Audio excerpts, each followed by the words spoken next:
তাহলে আমরা যে জিনিসটা পেলাম এই জায়গার থেকে, কোন জায়গার থেকে দেখুন, লক্ষ্য করার একটা জায়গা, rebels against politics, anger, cursing from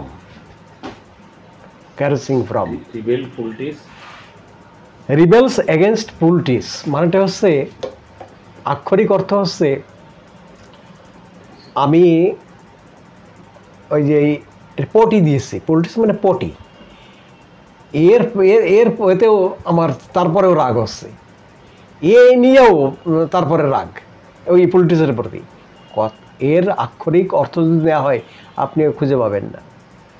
এর অন্তর্নিহিত অর্থ হচ্ছে যে আপনার সেবায় লাগছে, কাজে লাগছে, এই পুলটিসটা কাজে লাগছে, আমি দিয়েছি কেন, এই পটিটা দিয়েছি কেন, আমার উপশমের জন্য তো, অর্থাৎ আমার কাজে এসে বিপদের সময়, আপদের সময়, অসহায় অবস্থার সময় যে সহায়তা করে, যার সঙ্গে আমি কথা বলি না, কোনোদিন কথা বলবো না, সেই তো খাবার এগোয় দিচ্ছে, সেই দিচ্ছে, ঠিক আছে তো কথা, সেই দিচ্ছে, কিন্তু তার প্রতি সে রাগ হয়ে যাচ্ছে, তোমার এইটা দিদি বলছে কেন, এইটা তুমি রান্না করেছো কেন, বলে তুমি ভালো খাও, তোমরা বলেছিলাম আমি যে এই রান্না করার জন্য, সে কিন্তু ভালো খাই বিদায় রান্না করেছে, এতে তো রাগ হচ্ছে। দেখেন কিসের রাগ হচ্ছে, লক্ষ্য করে দেখেন, অ্যাঙ্গার ক্যারেসিং ফ্রম, অ্যাঙ্গার ক্যারেসিং ফ্রম মানে হচ্ছে সেবা যত্নেও, আদর যত্নেও তার রাগ।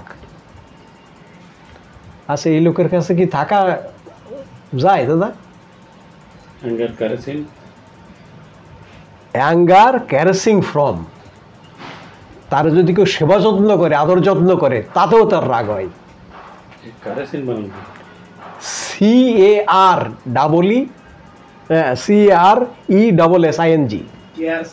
না না, কেয়ার্স না, ক্যারেসিং, RESING, ক্যারেসিং ফ্রম,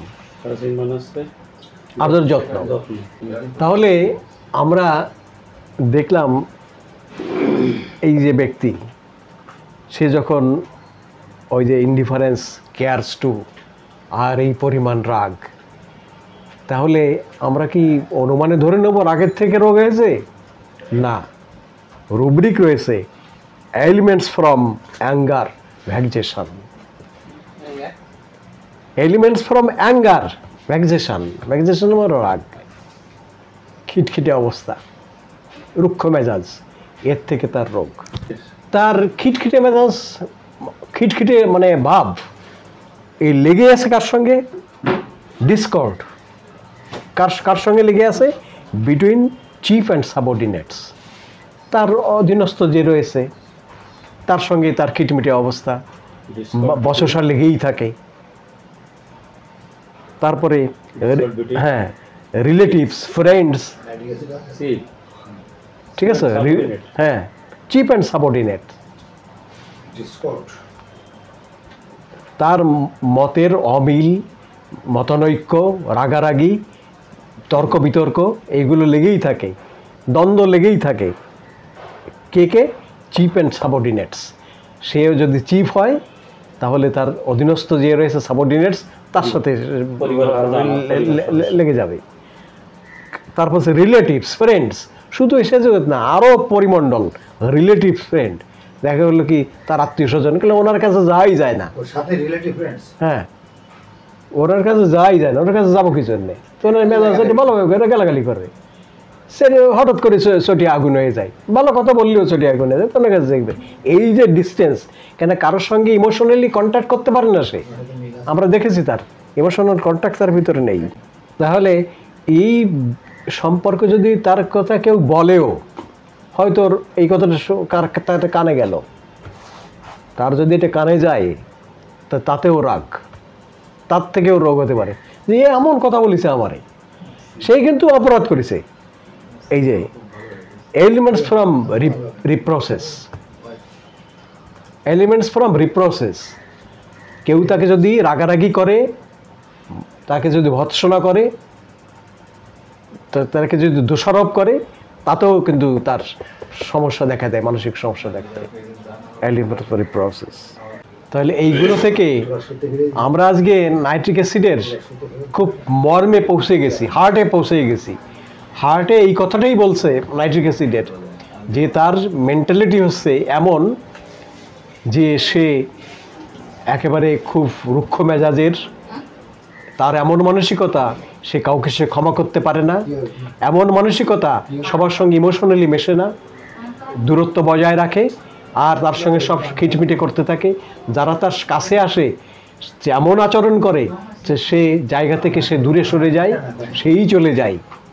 ঠিক আছে তো? আর যেটা বলছিলাম যে সে কোনো অবস্থাতে অপরকে সে ক্ষমা করতে পারে না, যার পরে সে রাগ হয়ে যায়। আর এই কারণে তার দূরত্ব এইভাবে সৃষ্টি হয়। সৃষ্টি হলে তখন তার ভিতরে ওই সম্বিতটা যখন আসে যে আমি আসলে ভুল করেছি, এটা ঠিক হয় নাই, তখন কিন্তু তার এই অবস্থা সৃষ্টি হয়। দ্যাট ইজ যে আমি কিভাবে এর থেকে মুক্তি পাবো, এর থেকে যাব, এই সমস্যা হয়েছে কি না।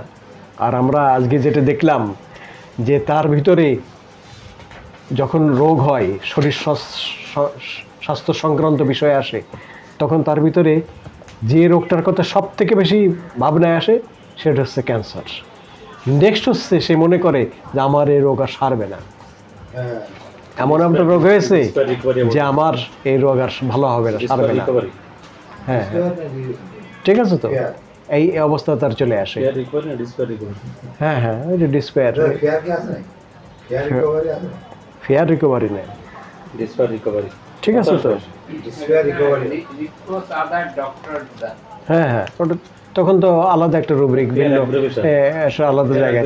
সে যদি যখন দেখা যায় যে কারো দ্বারা কোনো ডক্টরের দেশে ক্ষতিগ্রস্ত হয়েছে, তখন সে রিপ্রসেস করে। তো রিপ্রসেস তো আমরা শুরুতেই বলেছি যে তার যে একটু সেবা যত্ন করতে সে, তারপরেও সে রাগ হয়ে যায়। হ্যাঁ, ওটার ভিতরে চলে আসবে, সেবা যত্ন করতে আসে যে, তাতেও তো রাগ হয়ে যায় না। ওটা হচ্ছে আমি তার দ্বারা ক্ষতিগ্রস্ত হয়েছিলাম, ওই জন্য কিন্তু ডাক্তার রাগ করে। হ্যাঁ হ্যাঁ, সেখানেও রয়েছে।